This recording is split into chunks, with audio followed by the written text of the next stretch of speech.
Hello, എല്ലാവർക്കും പുതിയൊരു വീഡിയോയിലേക്ക് സ്വാഗതം. അപ്പോൾ ഇന്ന് നമ്മൾ നോക്കുന്നത് റിയൽ നമ്പേഴ്സിനെ പറ്റിയാണ്. Any number that can be plotted on a number line is called real numbers.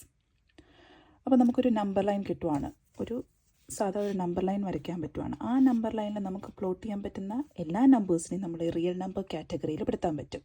അപ്പം കുറച്ചൊരു ഡീറ്റെയിൽഡ് ആയിട്ട് നോക്കിയാലോ.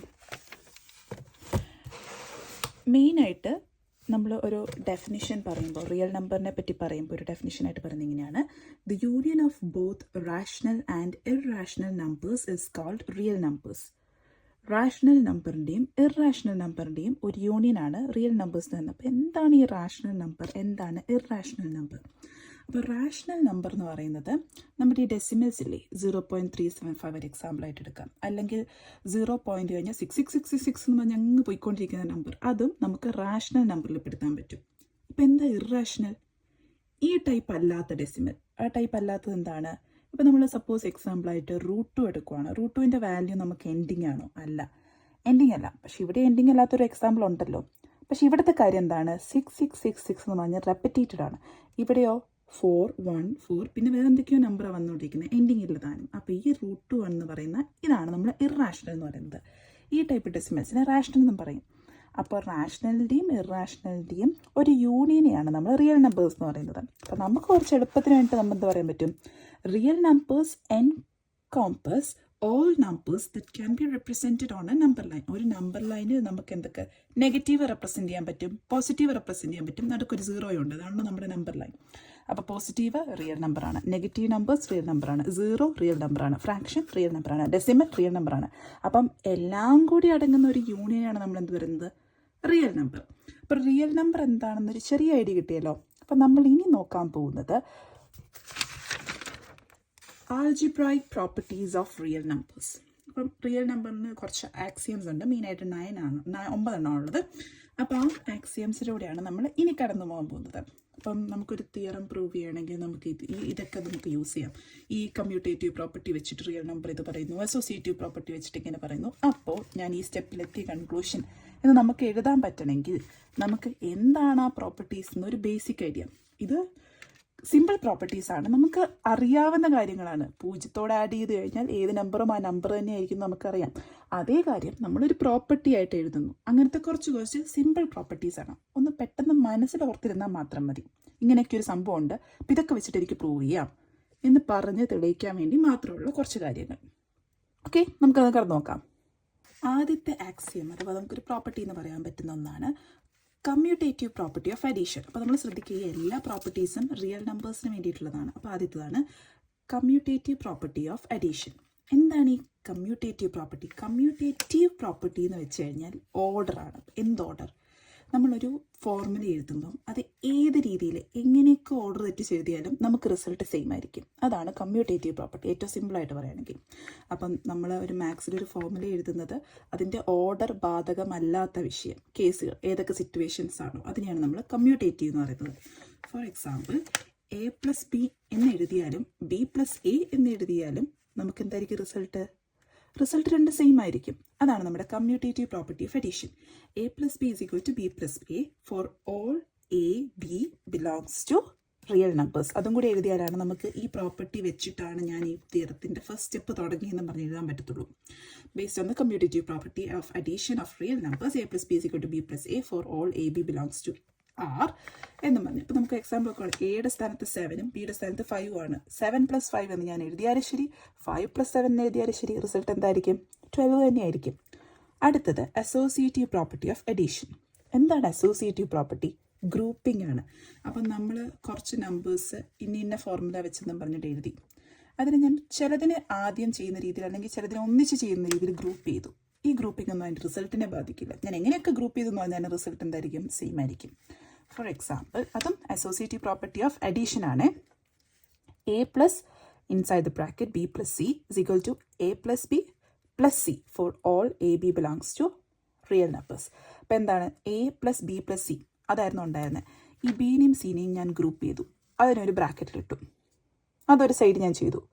ഇനി എനെയും ബിനെയും ആദ്യത്തെ രണ്ടെണ്ണത്തിന് ഞാൻ ബ്രാക്കറ്റ് ഇട്ടത്, സീനെ ഞാൻ സെപ്പറേറ്റ് നിർത്തി എന്ന് കരുതുന്ന നമ്മുടെ റിസൾട്ടിന് എന്തെങ്കിലും വ്യത്യാസം ഉണ്ടോ? ഇല്ല. 2 + 3 + 5 അതങ്ങനെ തന്നെ നമുക്ക് വരത്തുള്ളൂ. 10 തന്നെയാണ് നമുക്ക് വരാൻ പോകുന്ന ആൻസർ. അടുത്തത് എക്സിസ്റ്റൻസ് ഓഫ് സീറോ എലമെൻറ്റ്. അപ്പം നമ്മൾ പറഞ്ഞു നമ്പർ ലൈനിൽ പ്ലോട്ട് ചെയ്യാൻ പറ്റുന്ന എല്ലാ സാധനത്തിനെയും നമ്മൾ റിയൽ നമ്പർ എന്ന് പറയുന്നു. അപ്പോൾ റിയൽ നമ്പറിൽ സീറോയും വരുന്നുണ്ടല്ലോ, ഉണ്ട്. നമ്മളിവിടെ പറയാൻ പോകുന്നത് existence of zero element. There exist an element zero in real number. Of course there exist an element zero in real number such that a plus 0 is equal to a is equal to 0 plus a.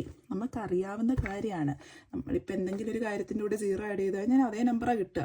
ആ 0ന് മുന്നിലിട്ടുന്നോ പിന്നിലിട്ടുന്നോർത്ത് വ്യത്യാസമൊന്നുമില്ല. പക്ഷേ നമുക്കൊരു theorem prove ചെയ്യുമ്പം existence of zero element എന്ന algebraic property ഉപയോഗിച്ചാണ് ഞാനത് prove ചെയ്തെന്ന് ഭാവിയിൽ പറയാൻ വേണ്ടി ഇത് ഓർത്തിരിക്കുന്നത് മാത്രം.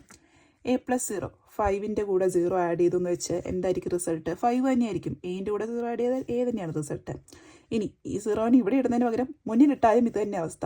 0 പ്ലസ് എയും സെയിം ആണ്, 0 പ്ലസ് 5ഉം സെയിം ആണ്. അടുത്തത് existence of A negative element. Real number എന്ന് പറയുമ്പോൾ നമ്പർ ലൈനിൽ പ്ലോട്ട് ചെയ്യാൻ പറ്റുന്ന എല്ലാം ഉണ്ട്. പോസിറ്റീവും ഉണ്ട്, നെഗറ്റീവും ഉണ്ട്.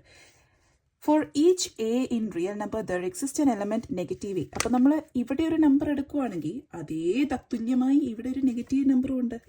Negative a in real number such that a plus negative a is equal to 0. അപ്പം ഇതിന് ഈക്വൽ ആയിട്ടുള്ള ഒരു നെഗറ്റീവ് നമ്പർ എടുക്കുന്നെങ്കിൽ രണ്ടും കൂടി ആഡ് ചെയ്ത് എന്തായിരിക്കും? 0 ആയിരിക്കും ഒബ്വിയസ്ലി. ഇനി ഈ നെഗറ്റീവ് എനെ ഞാൻ പുറകിലിടുന്നതിന് പകരം മുന്നിലിട്ടാലും ആൻസർ എന്തായിരിക്കും? 0 ആയിരിക്കും. ഓക്കെ. അടുത്തത് commutative property of multiplication. Commutative property നമ്മൾ നേരത്തെ പറഞ്ഞല്ലോ. ഇവിടെ അതെന്തായിരുന്നു? അഡീഷൻ ആയിരുന്നു. അപ്പോൾ ഇവിടെ എന്താണ് പറയുന്നത്? മൾട്ടിപ്ലിക്കേഷൻ ആണ്. കമ്മ്യൂട്ടേറ്റീവ് എന്ന് വെച്ചാൽ എന്താണ്? ഓർഡർ ബാധകമല്ല. അപ്പം നേരത്തെ അഡീഷൻ്റെ കാര്യത്തിൽ നമ്മൾ പറഞ്ഞു ഓർഡർ ബാധകമല്ല. ഇനി നമ്മൾ പറയാൻ പോകുന്നത് മൾട്ടിപ്ലിക്കേഷൻ്റെ കാര്യത്തിൽ. നിങ്ങൾ എങ്ങനെയൊക്കെ വേണേലും ഫോർമുല അങ്ങോട്ട് നീക്കിക്കോ, ആ നമ്പറിനെ പുറകിൽ എഴുതിക്കോ, മുന്നിൽ എഴുതിക്കോ, പക്ഷെ ആൻസർ സെയിം ആയിരിക്കും. അപ്പം a times b is equal to b times a ആണ്. അപ്പം 2 into 5 എന്ന് എഴുതിയാലും 5 into 2 എന്ന് എഴുതിയാലും നമുക്ക് കിട്ടുന്ന ആൻസർ എന്താണ്? 10 തന്നെയാണ്. അപ്പം നമ്മൾ ആദ്യത്തെ 5 എണ്ണം കവർ ചെയ്തേ. ഓർഡർ പ്രശ്നമല്ല അഡീഷനിൽ, ഗ്രൂപ്പിംഗ് പ്രശ്നമല്ല അഡീഷനിൽ, 0 എന്നൊരു എലമെൻ്റ് ഉണ്ട്, നെഗറ്റീവ് എന്നൊരു എലമെൻ്റ് ഉണ്ട്, ഓർഡർ മൾട്ടിപ്ലിക്കേഷൻ പ്രശ്നമല്ല. അപ്പോൾ ഓർഡർ മൾട്ടിപ്ലിക്കേഷൻ പ്രശ്നം എന്ന് പറയുമ്പോൾ അടുത്ത് എന്തായിരിക്കും? ഗ്രൂപ്പിങ്ങും മൾട്ടിപ്ലിക്കേഷനിൽ പ്രശ്നമല്ല. Associative property of multiplication. അപ്പോൾ കുറച്ച് എളുപ്പമായിട്ട് തോന്നില്ലേ? റെപ്പിറ്റേറ്റഡ് ആയിട്ടാണ് വരുന്നത്. അപ്പം A dot b into c is equal to A dot b into c. ഇങ്ങനെ ഗ്രൂപ്പ് ചെയ്താലും ശരി, ഇങ്ങനെ ഗ്രൂപ്പ് ചെയ്താലും ശരി, നമ്മുടെ ആൻസർ സെയിം ആയിരിക്കും. 2 times 3നെ ബ്രാക്കറ്റിലിട്ടിട്ട് ടൈംസ് 1 പുറത്തെഴുതി, അതേപോലെ 2നെ പുറത്തെഴുതിയിട്ട് 3 times 1 എന്ന് എഴുതി. രണ്ടിൻ്റെ ആൻസർ 6 തന്നെയാണ്. അടുത്ത എന്താണെന്ന് നോക്കാം. Existence of a unit element. Number ലൈനിലുള്ളതാണ് ഈ യൂണിറ്റ് എലമെൻറ്റ് 1. സോ അത് നമ്മൾ ഒരു പ്രോപ്പർട്ടി ആയിട്ട് എഴുതാണ്. There exist an element 1 in real numbers distinct from 0 such that a dot 1 is equal to a is equal to 1 dot a for all a in real numbers. അപ്പം നമ്മൾ ഒരു unit element എന്നും പറഞ്ഞുകൊണ്ടൊന്നുണ്ട്. ആ unit element എങ്ങനെയാണ് behave ചെയ്തത്? ആ unit എലമെൻറ്റോട് നമ്മൾ എന്ത് മൾട്ടിപ്ലൈ ചെയ്താലും നമുക്ക് അതേ എലമെൻറ്റ് തന്നെയാണ് കിട്ടുക. അപ്പോൾ 5 into 1 എന്താണ്? 5 തന്നെയാണ്. അത് 1 into 5 ആണെങ്കിൽ 5 തന്നെയാണ്. അപ്പോൾ അങ്ങനെ ഒരു യൂണിറ്റ് എലമെൻ്റ് ഉണ്ട് എന്നൊരു പ്രോപ്പർട്ടി. എക്സിസ്റ്റൻസ് ഓഫ് റെസിപ്രോക്കലും ഇതിൽ എക്സിസ്റ്റ് ചെയ്യുന്നുണ്ട്. ഫ്രാക്ഷൻ എക്സിസ്റ്റ് ചെയ്യുന്നുണ്ടെങ്കിൽ എന്താണ്? റെസിപ്രോക്കൽ ഒബ്വിയസ്ലി എക്സിസ്റ്റ് ചെയ്യും. അപ്പോൾ നമ്മൾ നമ്പർ ലൈനിൽ നിന്ന് ഇവിടെ ഒരു 2 എടുക്കുക തോർത്തു. അപ്പോൾ എന്ത് തന്നെ എക്സിസ്റ്റ് ചെയ്യും? 1/2 എക്സിസ്റ്റ് ചെയ്യുന്നുണ്ടാവും. അപ്പം എക്സിസ്റ്റൻസ് ഓഫ് റെസിപ്രോക്കൽ എന്താ പറയുന്നത് നോക്കാം. For each a not equal to 0. പ്രത്യേകം ശ്രദ്ധിക്കണം, എ ഷുഡ് നോട്ട് ബി 0. കാരണം 1/0 is indefinite. അപ്പം for each a not equal to 0 in real numbers there exist an element 1/a in real numbers such that a times 1/a is equal to 1. എന്താ? ഈ എയും cancel ആവും, പിന്നെ 1 ആണ്. ഇനി ഇത് നമ്മൾ ആദ്യം ഇട്ടു 1/a times a. അതും എന്താണ്? 1 തന്നെയാണ്.